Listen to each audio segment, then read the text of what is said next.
সেটা আপনার ঢাকা শহরের ভিতরে আপনার বাংলা বাজার আছে আর অন্যান্য বিভিন্ন জায়গা আছে। তারা ঢাকার বাইরে নোয়াখালী, চট্টগ্রাম, যশোর বিভিন্ন জায়গায় প্রেসে বই ছাপানো হয়, যেটা সরকারিভাবে কার্যাদেশ তারা পেয়ে থাকে।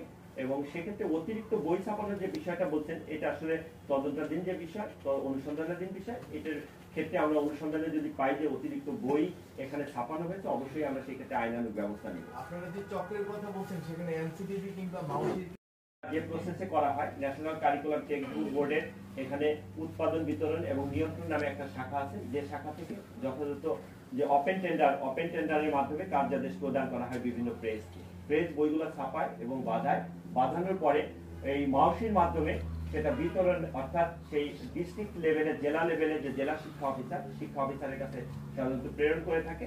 শিক্ষা অফিসার যেটা করেন, সেখান থেকে এটিও অর্থাৎ উপজেলা শিক্ষা অফিসারের কাছে প্রেরণ করে এবং সেখান থেকে সংশ্লিষ্ট স্কুলগুলোয় যায়।